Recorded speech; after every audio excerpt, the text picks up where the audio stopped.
The Ombudsman entered into the year 2018 with the motto, Shifting Gears. The theme for this year signifies moving forward and accelerating our game with focus on the recovery and rebuilding of St. Martin in the aftermath of Hurricanes Irma and Maria in September 2017. A key element of the Shifting Gears theme has been addressing the continuation of various aspects of the after effects of the hurricanes through systemic or own motion investigations. As a result, 3 systemic investigations were concluded in 2018 and recommendations issued to government, namely Disaster Risk Reduction and Management, Dismissal Advisory Committee, DAC, and Rent Tribunal. A 4th systemic investigation regarding the procurement management process at the Princess Juliana International Airport Operating Company was initiated at the level of the functionally responsible government body, the Minister of Tourism, Economic Affairs, Transport and Telecommunication, TIAT, during the 4th quarter of 2018. The final report regarding the investigation of the state of preparedness of the country in regard to the Disaster Risk Reduction and Management Plan was already extensively covered in our 2017 report and in last year's presentation to Parliament, and will therefore not be discussed further today. However, I would like to note that we did receive a response to recommendations issued from the Prime Minister, and most of the recommendations are work in progress. The final reports regarding Dismissal Advisory Committee, Rent Tribunal, and PJIA will form part of this presentation.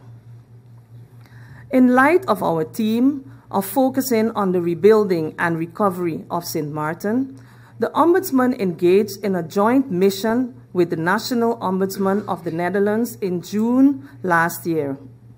Visits to the President of Parliament, the Prime Minister of St. Martin, the Dutch representative stationed on St. Martin, and talks with NGOs revealed that the plight of the ordinary citizens got lost in the rather complicated web of procedures established for St. Martin to access the recovery funds. As such, a joint letter was sent to both Prime Ministers of the Netherlands and St. Martin, expressing concerns regarding the slow pace of the reconstruction of St. Martin, and urged both heads of government to speed up the recovery process. These expressed concerns were the genesis of the Ombudsman's community outreach project that was initiated in 2019. The report resulting from that project is entitled Home Repair, a Revelation of a Social Crisis, and will be presented to the President of Parliament at the end of this meeting. The Bureau of the Ombudsman embarked on a project geared towards the academic schools, high schools on St. Martin. The project, entitled The Best School Ombudsman, involved high school students in the exam classes of the Milton Peters College, HAVO VWO, St. Dominic High School, Methodist Akagit Center, Comprehensive Secondary Education, MAC CSE, and the St. Martin Academic in the role of the Ombudsman. The project concluded in the form of an information evening at the University of St. Martin, whereby the St. Martin Academy was the overall winner. Systemic investigations.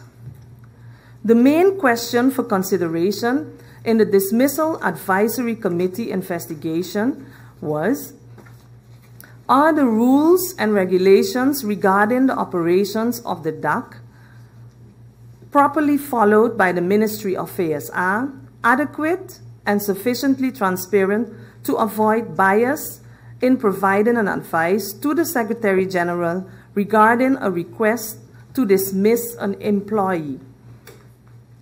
The Ombudsman concluded that the standards of reason, right of both sides of hearing, hoor and wederhoor, and adequate organization of services were not being observed and have been violated.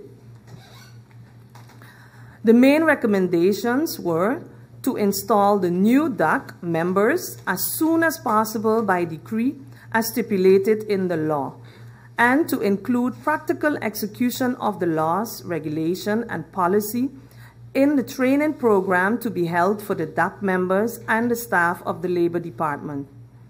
In addition to a rotating system for the DAC members, to establish a policy that prevents current and past employees of an employer requesting to terminate a labor agreement from participating in the pertinent deliberations. It should be noted that the Minister of FASR agreed with the content and recommendations provided in the final report, and as such, the concerns and considerations leading to this systemic investigation were justified and founded. The Minister has in the meantime complied with most of the recommendations issued.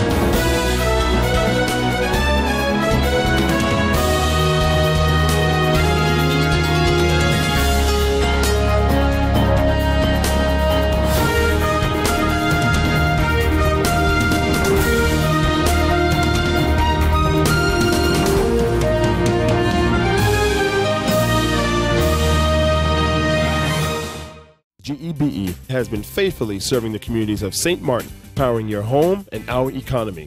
Come rain or shine, our qualified team of professionals are working hard 24 hours a day to provide you and your family with safe, reliable electricity and water.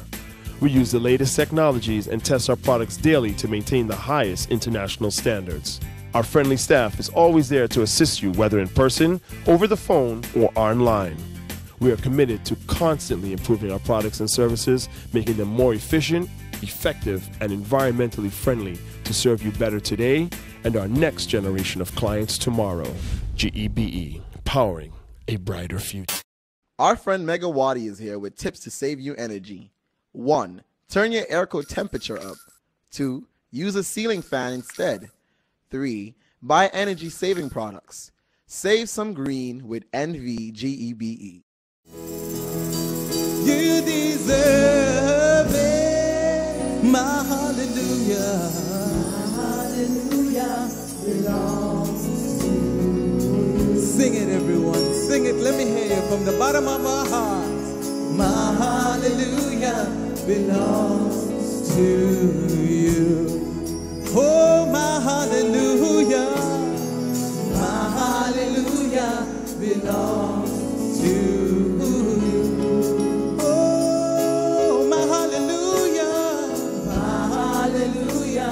Belongs to you.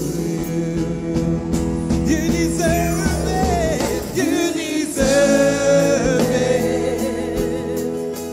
You deserve it. You deserve it.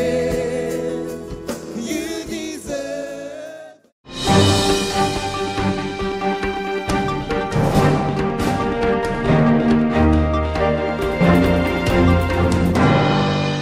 Question from MP Emmanuel. He feels that the rights of the pension for the people are being stolen. Would like to know the return that APS is receiving. No one knows where the money is going.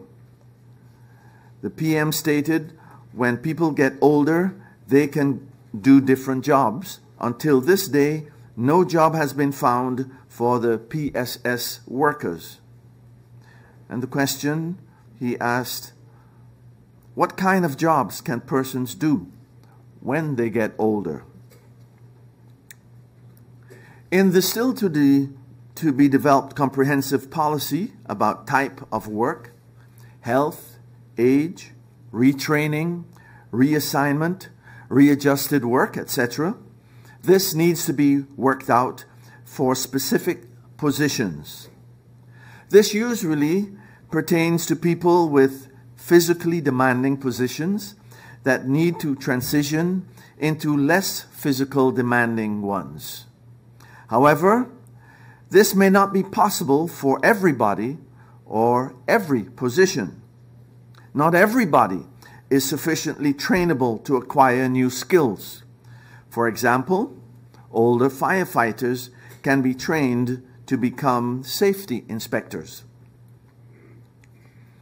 Another question by MP Emanuel. In the Justice Committee, it was stated that the position of employees are expected to be regulated retroactively to 10-10-10. What direct financial consequences does this create for government as it relates to its debt to the APS? The function book of the KPSM has not been implemented retroactively to 10-10-10. The elucidation to that ministerial decree of the Minister of Justice does not imply that this will lead to big, immediate financial consequences or to retroactive payments. Another question posed by MP Emanuel.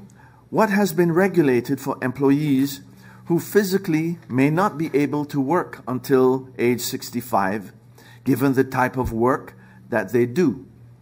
For example, cleaners, the uniformed services, arbeiders from Vromi. What is expected from them when they reach that age?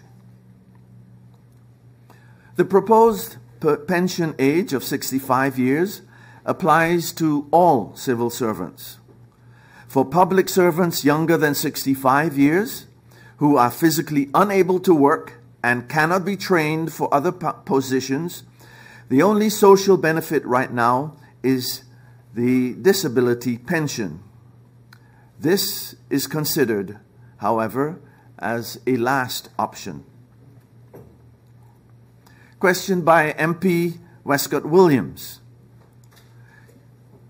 MP would like to know the status of bringing the administration of APS in up to date. APS has cleaned up the database since the conversion from APNA. It remains a continued process whereby the employers are reminded what is mandatory according to the law. This is also considering the necessity for employers to inform and provide the fund with the necessary or mandatory documents in order to keep the database clean and accurate. Another question by MP Westcott Williams.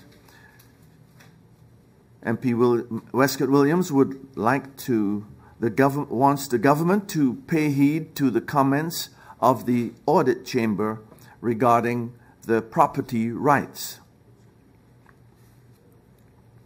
The government has met with representatives of the General Audit Chamber regarding their memorandum to Parliament. During that meeting, it became clear that the Chamber had three main concerns regarding the legislation.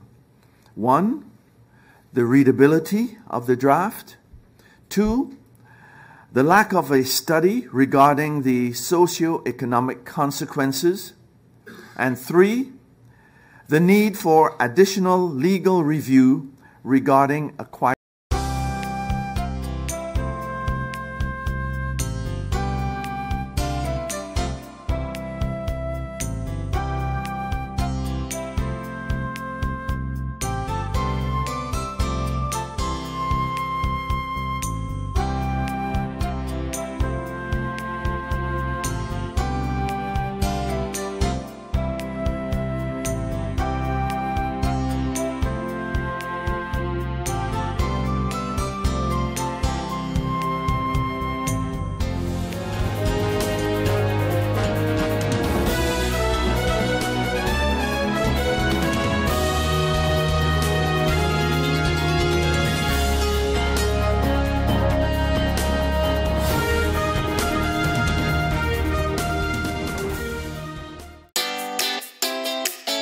Make use of WIB mobile banking with easy access and direct usage of face recognition,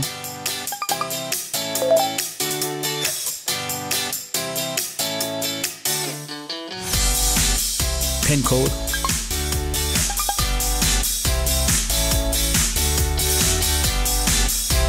or fingerprint. Download WIB mobile banking app and make your transaction from anywhere at any time. For more information, visit wib-bank.net/quick-login.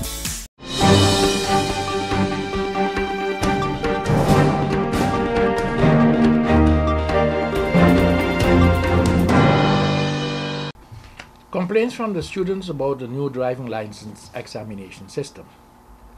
This week, we received complaints from 13 students about the new driving license examination system introduced by the TIAT Inspectorate, Department of Driving Examinations.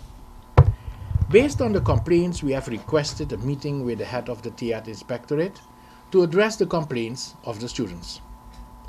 In a formal meeting with the head of the Inspectorate of TIAT, some suggestions were made on behalf of the students to improve the examination system. We want to know what was done with our recommendations. Students still complain that they haven't received any instruction material which prepares them for a digitized multiple choice examination system. They are failing the exam because they have issues with the computerized examination system. We also addressed the concern of the students with some driving instructors. To our surprise, they showed us this week an email received on Tuesday, October the 22nd, from a Dutch-based company, Drive Right International. The email is addressed to the St. Maarten driver-to-be.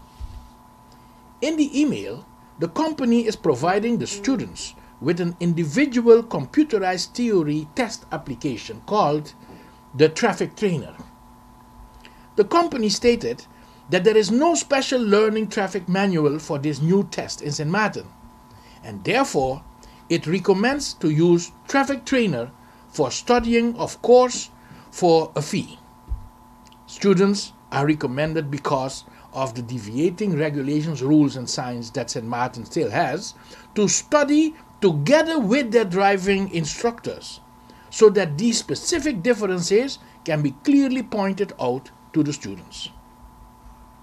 We have some serious questions for the driving instructors and for the Inspectorate of TIAT. Based on the following statements we read in the email of the Dutch company. The company states in the email that this online e-learning training and testing tool is updated daily with the new questions that the TIAT is adding. The practice questions are directly derived from the questions that you will get during your actual TIAT driving theory test. This system is identical to the TIAT theory test.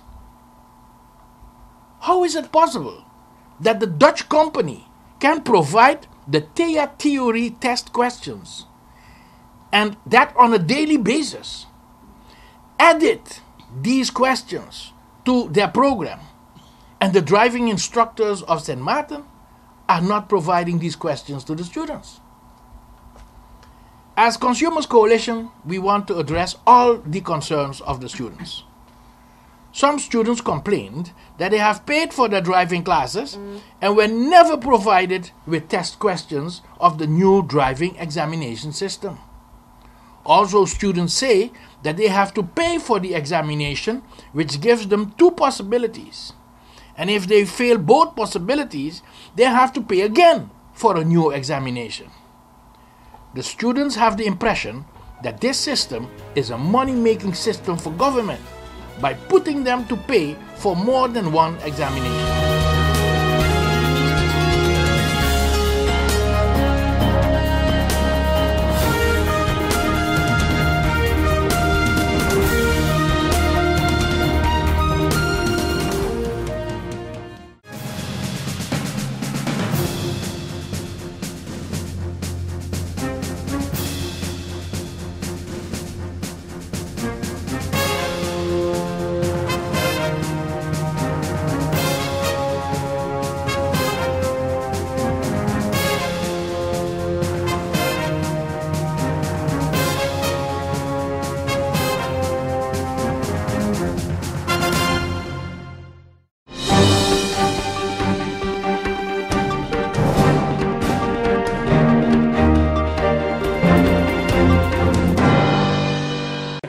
yeah.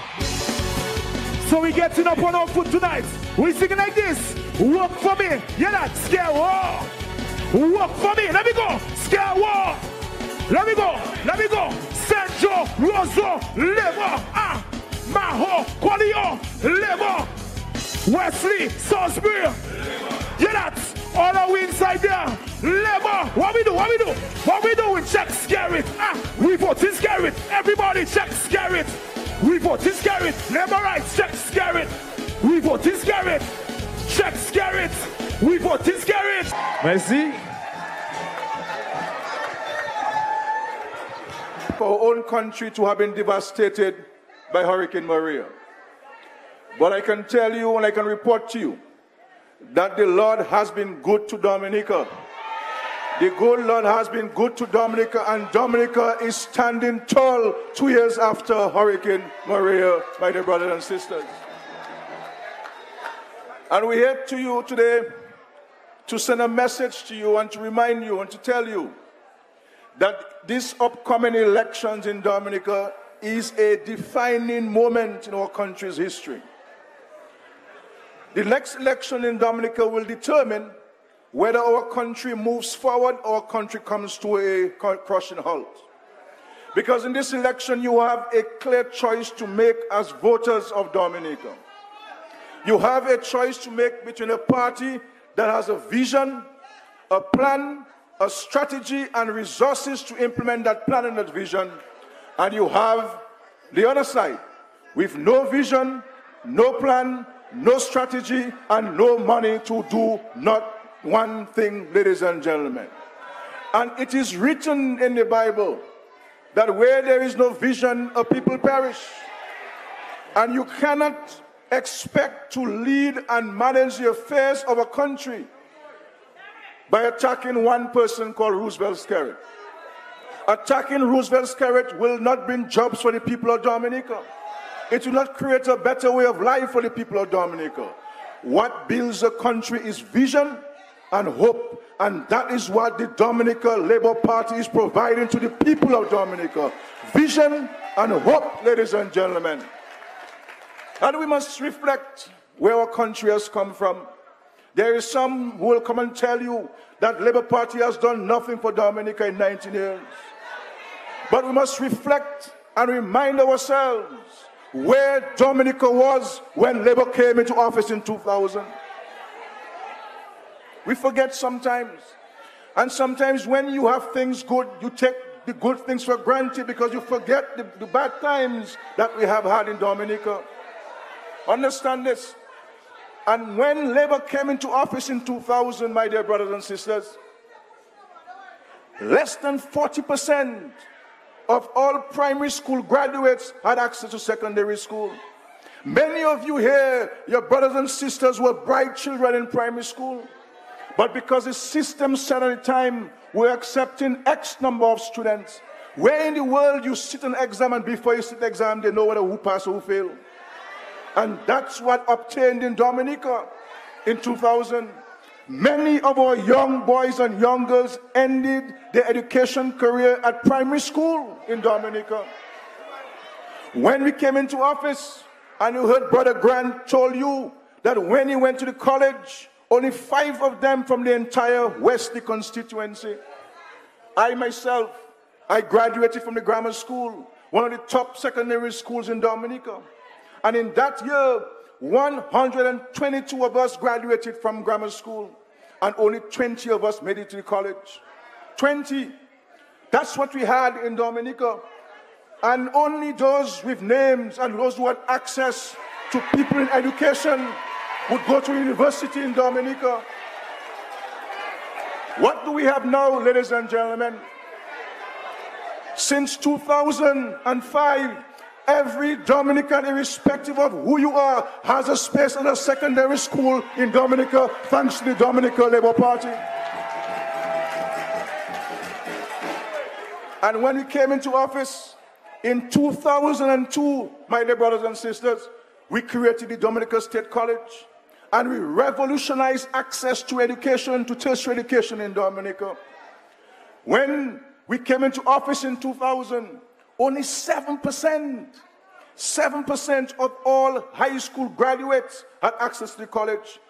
You know what that means in real terms? It means that 93 out of 100 students who sat this CXC did not go to tertiary education in Dominica. And how could you have built a country if so many of our young boys and young girls had no access to education? And we not only created the state college, we built a new state college, and we are funding the state college to the extent that today, as I speak, every child in Dominica who graduates from high school has a space at the Dominica State College.